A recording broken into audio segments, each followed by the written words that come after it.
दोस्तों, आज हम आपके लिए एक अकबर और बीरबल की कहानी लेकर आए हैं जिसका नाम है पेड़ ने दी गवाही। रोशन एक वृद्ध व्यक्ति था।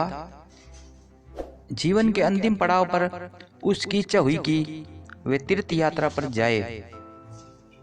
उसने अपने जीवन भर की कमाई में से अपने खर्च के लिए कुछ 10 रुपया रखकर शेष 1000 अपने एक युवा मित्र दीनानाथ को सौंपकर कहा, दीनानाथ भाई, मैं तो तीर्थ यात्रा पर जा रहा हूँ, अब 1 वर्ष बाद ही लौटूंगा। तब तक तुम मेरी ये 1010 रुपया बेतौर अमानत रखो। यदि मैं न लौटा या रास्ते में ही मेरी मृत्यु हो जाए तो तुम इस धन को किसी नेक काम में खर्च कर देना। दीनानाथ ने कहा, आप निश्चित रहें, आपका धन मेरे पास महफूज रहेगा। जब आप लौटेंगे तो वापस मिल जाएगा। रोशन बेफिक्र होकर तीर्थ यात्रा पर चला गया। पीछे दीनानाथ की नीयत खराब हो गई।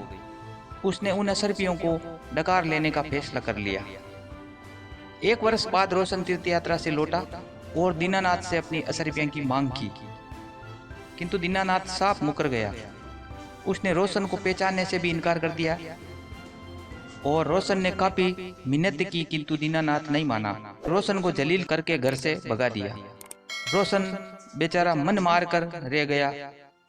उसकी जिंदगी भर की कमाई उसका मित्र ही लूट ले गया।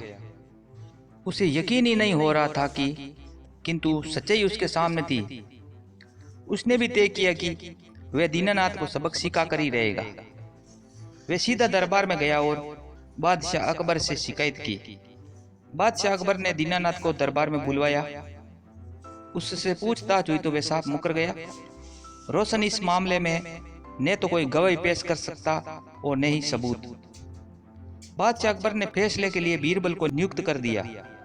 बीरबल ने दोनों से पुनः पूछताछ की, पर दीनानाथ अपनी बात पर अटल रहा। उसने कहा कि मैंने 10 रुपया नहीं ली। बीरबल ने पूछा, क्यों रोशन बाबा, जब तुमने 10 रुपया दी थी तो वहां कोई गवाह था? रोशन ने जवाब दिया, हुजूर, कोई गवाह तो नहीं था, बस आम के पेड़ के नीचे मैंने दीनानाथ को 10 रुपया दी थी। बीरबल ने कहा, तब तो आम का पेड़ गवाह हुआ ना। जाओ आम के पेड़ से जाकर कहो कि दरबार में आकर गवाही दे। अगर न माने तो उससे मिन्नतें करना, तब भी न माने तो राजा द्वारा कटवा देने की धमकी देना। जाओ। रोशन मायूस होकर चला गया। पेड़ भी भला कहीं गवाही दे सकता है। दीनानाथ दरबार में ही बैठा था और बीरबल भी वहां था। कुछ देर बाद बीरबल ने दीनानाथ से पूछा, रोशन अब तक उस वृक्ष तक पहुंच चुका होगा, बहुत देर हो चुकी है। नहीं हुजूर, अभी तो नहीं पहुंचा होगा। वह वृक्ष यहाँ से दूर है और वहां तक पहुंचने का रास्ता भी साफ नहीं है। वे बुजुर्ग है, उसे तो और देर लगेगी। बीरबल कुछ ने बोलकर रोशन का इंतजार करने लगा। काफी देर बाद रोशन दरबार में लौटा और बोला, हुजूर, मैंने पेड़ से बहुत कहा, उस पर तो कोई असर नहीं हुआ। हुजूर, अब मेरा क्या होगा?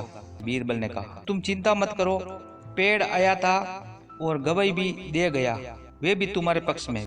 पेड़ गवाही दे गया? कब? मैंने तो नहीं देखा। दीनानाथ ने आश्चर्य से पूछा। तुम्हारी चोरी पकड़ी गई है दीनानाथ। जब मैंने कहा था कि रोशन पेड़ तक पहुंच गया होगा, तब तुमने कहा था कि अभी नहीं पहुंचा होगा, जबकि तुम जानते थे वे कौन सा पेड़ है और कहाँ है। नहीं तो तुम स्वयं भी उस पेड़ के प्रति आश्चर्य प्रकट करते, पर ऐसा नहीं हुआ। अब सीधी तरह बता दो, रोशन की 10 रुपया कहाँ है, वरना तुम्हें कष्ट पहुंचेगा। दीनानाथ डर गया। उसने स्वीकार कर लिया कि उसके मन में लालच आ गया था। उसने माफी मांगी और रोशन का धन वापस करने को राजी हो गया। बादशाह अकबर बीरबल के न्याय से अति प्रसन्न हुए। इस तरह पेड़ ने गवाही दी।